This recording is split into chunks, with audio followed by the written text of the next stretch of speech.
Ngono tok iku wis Allah tersinggung. Karena dia nabi, gak boleh nabi lapor makhluk. Jadi Allah itu dengan nabi itu sangat-sangat sensitif. Apa? Sangat-sangat sensitif. Ya begitu. Terus cerita yang terkenal, meskipun ini nggak ada di Quran, Nabi Musa. Nabi Musa itu pernah sakit gigi. Karena dia mentang-mentang kalimullah, orang yang sering komunikasi dengan Allah, minta ya Allah, tolong tunjukkan obat gigi saya itu apa. Nanti ini sama Allah dikasih tahu. Kamu ngunyah suket ini gitu. Rumput ini kamu kunyah, nanti pasti sembuh. Karena resepnya dari Allah ya pasti mujarab. Kan nggak kok dokter. Singkat cerita dikunyah terus sembuh. Suatu saat dia sakit gigi lagi, nggak konsultasi lagi karena masih punya resep tadi kopian apa resep. Dia datang nyari suket yang sama dikunyah tambah sakit. Terus tanya sama ya Allah ini kan resepnya yang sama, kenapa tambah sakit? Kata Allah, kamu itu kekasihku. Roh nak sing ngobati ku aku ra suket sembrono. Semenjak itu Yusuf Nabi Musa ora pernah resep lagi sudah. Andikan tuh kamu, pasti Allah juga gak tersinggung. Makanya kata Qadiyat, kenapa para nabi sering ditegur itu bukan karena Allah murka, nabi itu beda. Jadi kesalahan kecil atau apa-apa yang menurut kita ada salah itu untuk nabi salah. Makanya di ahli sunnah ada kaidah apa? Mimba bi hasanatil abror sayyiatul muqarrabin. Pernah dengar kaidah apa? Mimba bi hasanatil abror sayyiatul muqarrabin. Sesuatu kalau dilakukan umumnya orang itu hasanah atau kebaikan, tapi kalau dilakukan para nabi itu salah. Karena apa ya? Saking dekatnya dengan Allah. Ulang lagi apa? Mimba bi hasanatil abror sayyiatul muqarrabin. Jadi nabi itu beda. Nah, para nabi itu orang-orang yang ngalami fikir yang doa resmi kayak siapa tadi? Definisi fikih ya sering. Kayak definisi orang tasawuf yang sering. Sehingga ketika Nabi berdoa, ya memang secara disiplin ilmu yang namanya berdoa ya minta Allah dengan mengadakan tangan. Ketika agak berdoa, karena Nabi sadar Allah tidak perlu diingatkan lagi, pasti masih ingat. Gitu. Jadi dua-duanya benar terus. Makanya Nabi itu lam yazal fitaroki, Nabi itu selalu naik derajatnya. Karena pas minta ya benar, pas tidak minta ya. Kalau kamu turun terus. Pas minta itu karena tomak kamu, hadun nafsi kamu, serakah kamu, tapi nggak tahu diri pantas taura dengan permintaan. Kayak gue misalnya jongo jadi wali, ini soalnya Allah tersinggung. Bicara atau tirakat atau jalur jadi wali. Tapi gak jongo ya Allah tersinggung. Kere atau jongo. Jadi orang kalau gak wali itu sudah keliru terus. Ya muka di sepuro, tapi tak kira itu akeh salah. Ya jajal gitu ngajak wali kok sabtu kok dirjelani.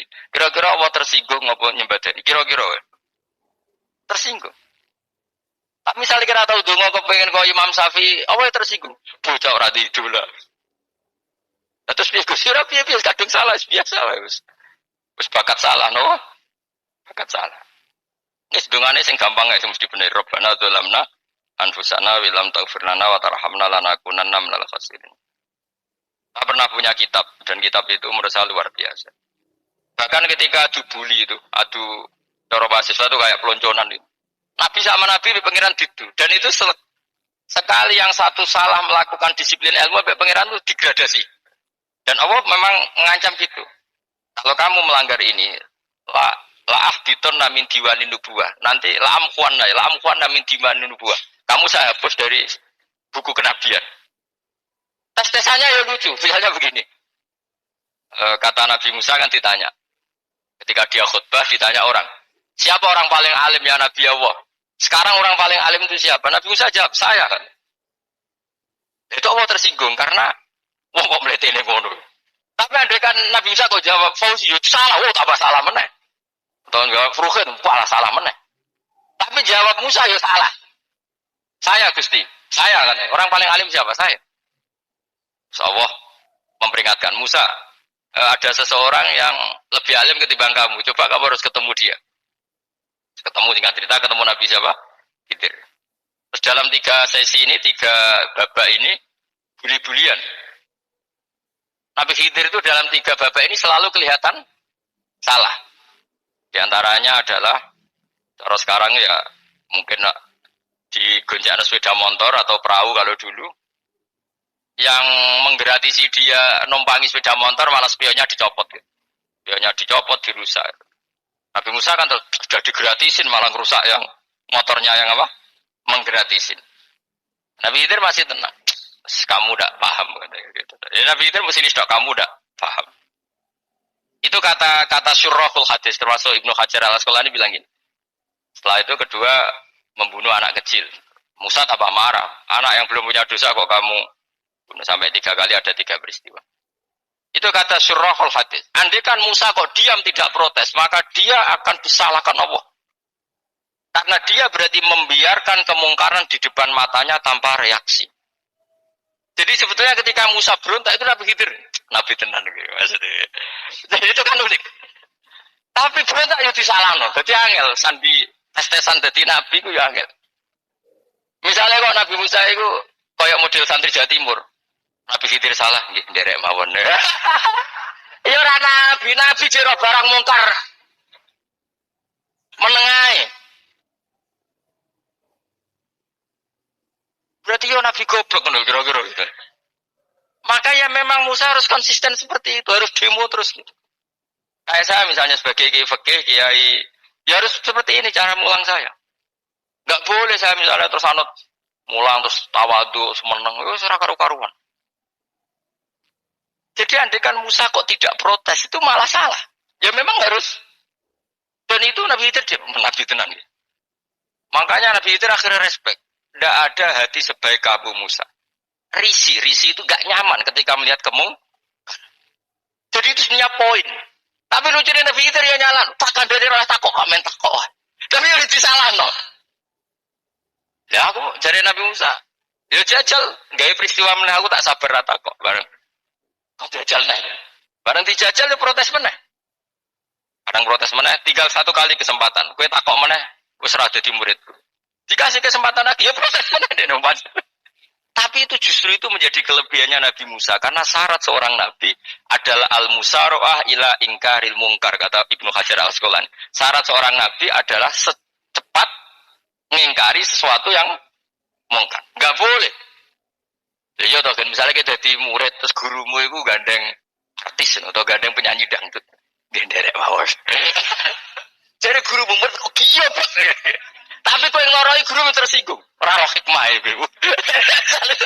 Kan bingung no. Di guru ini gak bingung no. Dale ke di guru jadab dorong Jawa Timur apa?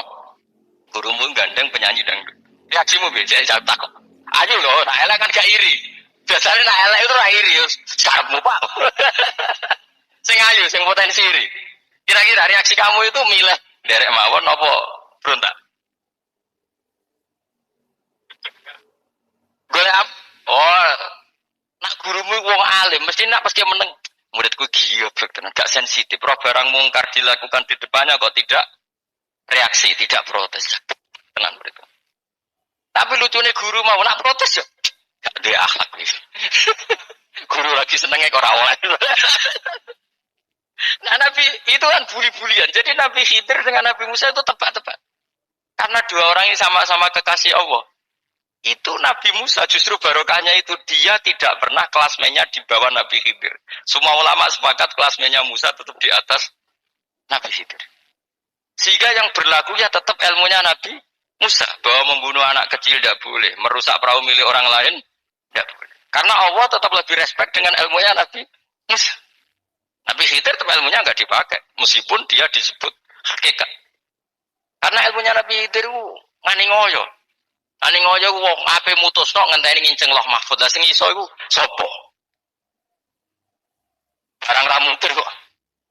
Makanya Nabi Khidir terakhir menutup kalimatnya wa ma fa'altuhu an amri. Dzalika ta'wilu ma lam tasti alaihi sabr. Aku dhewe nglakoni ini ya ora roh, wis ditetir nglakoni ngene wae. Dadi Nabi Khidir ya ora paham. Jadi wa ma fa'altu an amri itu terakhir kira-kira artinya saya sendiri tidak melakukan ini karena inspirasi saya sendiri atau keputusan saya sendiri. Tahu-tahu saya ditakdir melakukan. Karena pas itu Nabi Khidir disetting semuanya dengan ilmu hakikat, yaitu bayi tadi memang kutiba kafiron. Kutiba kan apa? Kafiron. Memang dia nanti kalau umur nganti tua ditakdir mati kafir. Daripada mati kafir nanti ya sudah mati sekarang. Tapi nggak mungkin kan ada syariat daripada soben beling pateni ke cilik. Wah, ya. Ya ora ono syariat tetap ikut Nabi Musa. Makanya kata Ibnu Hajar Al-Asqalani itu uniknya Allah sama para wali-walinya. Wali ku kelirullah, iku tetep disenengi pangeran. Terus pangeran nabi ini yo gejul-gejulukan, yo pancen nak wong. Terus keempat kan. Tadi kan saya punya contoh 3, ini contoh keempat, ini terakhir. Nah, kakean kok ilmu ora cukup utekmu malah bingung kabeh. Nabi itu minggat itu boleh ndak? Tanpa pamit, minggat itu pergi gak pamit itu boleh ndak? Ndak boleh. Rasulullah meskipun kayak apa disakiti di Mekah itu ndak pernah minggat, ndak pernah hijrah. Saya ulang lagi, karena butuh izin. Tapi Allah pernah punya kekasih, yaitu Nabi Yunus. Nabi siapa? Yunus. Itu Quran meredaksikan ya abako. Abako itu terjemahnya apa? Minggat. Kalau pergi itu dhahaba. Tapi ini Allah meredaksikan itu abako. Abako itu ya minggat. Nabi Yunus itu dakwah di daerah Nainua. Ya. Nainua itu ya, Babylon sana. Kampungnya namanya Nainua. Ya, daerah Babylon. Babylon itu kalau di geografis modern ikut Irak. Ikut mana? Irak. Jadi Kufa, Basra, Babylon. Terus siapa itu yang ngalahkan pasukan Yahudi dulu itu Bukhtanasor, Hebuket, Nazir itu ikut mana? Babylon apa? Babylon. Wama unzila alal malaka ini di Babila Harutamar. Makanya kalau ulama-ulama melihat Irak kacau sampai sekarang itu tidak kaget. Irak itu ardun mal'unah kalau di kitab-kitab. Bumi yang memang sudah terlaknati mulai dulu. Sehingga ketika ada kasus Saddam Hussein sekarang itu ulama tidak kaget. Zaman Rasulullah Sugeng itu Irak itu termasuk sudah bumi yang guna keazala. Jadi di sana pasti banyak fitnah. Fitnah pertama yang dicatat sejarah adalah Mautul Husain apa? Kabudute Said siapa? Husain di Karbala. Era Imam Syafi'i adalah zaman misnah, ulama dibantai karena dipaksa mengatakan Quran apa? Makhluk. Terus konflik-konflik sampai era Saddam Hussein terus era sekarang jadi. Nah kita ini ulama sebenarnya tahu tarikh itu. Tapi di era modern kan dianalisis karena campur tangan ini itu ya sudah lah. Sebebo goblok kunai daripada ngebantah-bantahan malah rakam. Sebebo goblok, sebebo pinter. Sekarang kan analisisnya kan, wah ini ada campur tangan pihak ketiga diciptakan nih sauni-unimu.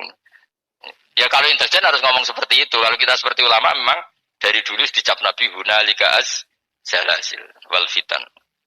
Saya teruskan. Nabi Yunus itu dakwai kaumnya itu lama sekali dan tidak iman. Nah semua nabi kalau kaumnya tidak iman itu diberi hak Allah ngancam akan adanya adab. Apa ngancam akan adanya adab. Nabi Yunus ngomong gitu terusin. Nanti kalau kamu tidak iman itu pasti kena adab.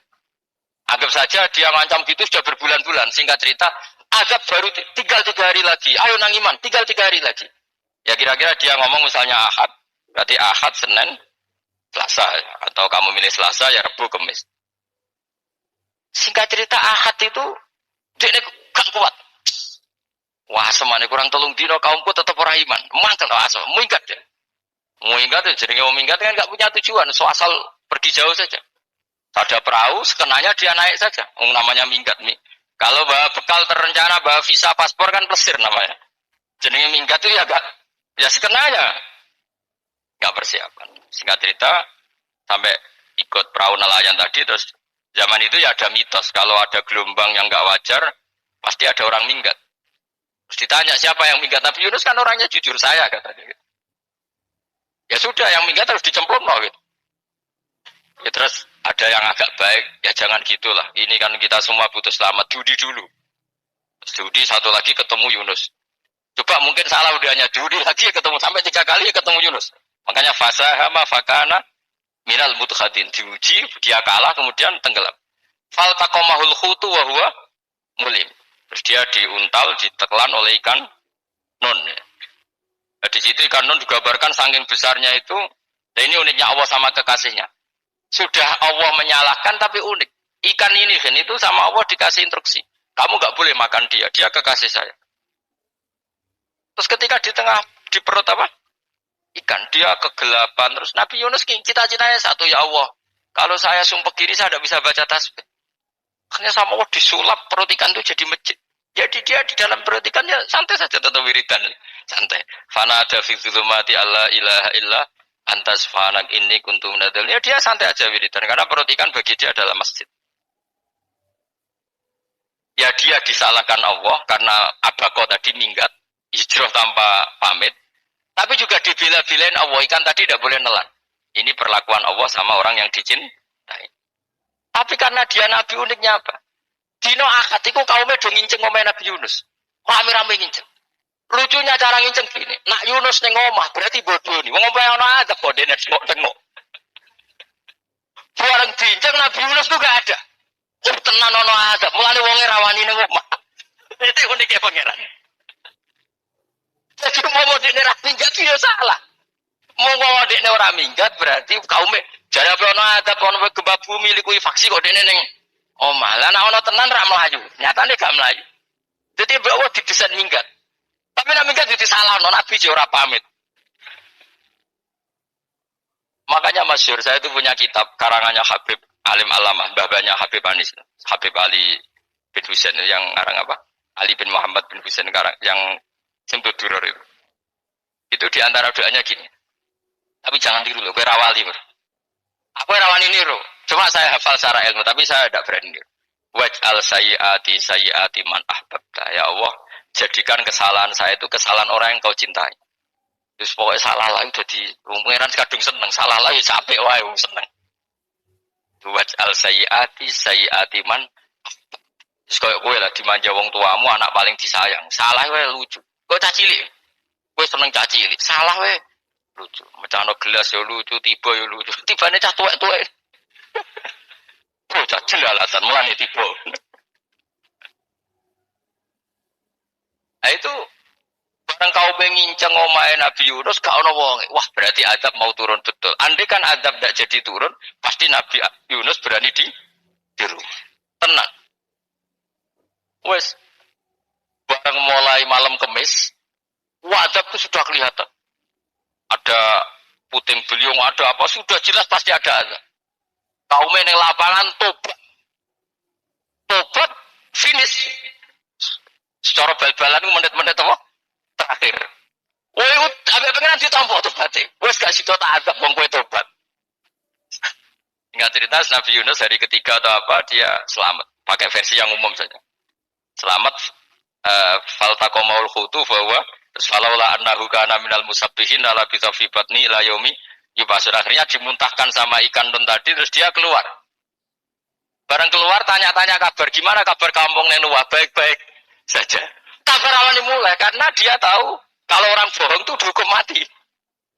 Padahal dia bohong katanya Kemis itu ada azab ternyata kampungnya baik-baik.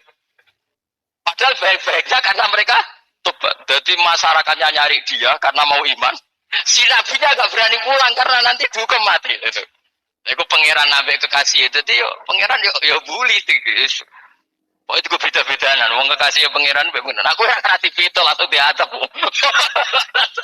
Jadi pangeran kekasih itu beda. Orang koyo. Akhirnya virus ramai mulai. Wah nak mulai disiksa. Perkara nih kalau pembohong itu dihukum mati. Masyarakat yang golek tenan, mergo nalem Kemis ku ono azab tenan. Cuma terus do tobat. Disebut falaula kanat qaryatun amanat fanafa'aha imanuha illa qauma Yunus lamma amanu kasyafna anhum adzabal khizi fil hayatid dunya. Enggak ada kampung yang saya azab kecuali kasih tak azab, kecuali kaum Nabi Yunus. Aku semeh ngajak lho, pas menit terakhir peta azab tobat. Akhirnya rasido dari pangeran. Iku kaum Nabi Yunus. Iku yo barokah minggate Nabi Yunus. Lah iku nabi. Wong keliru kok barokah. Iku nabi. Umpama Nabi Yunus ora minggat, kaume berpikir Yunus bohong. Wong ape ana azab kok tengok-tengok ning omah.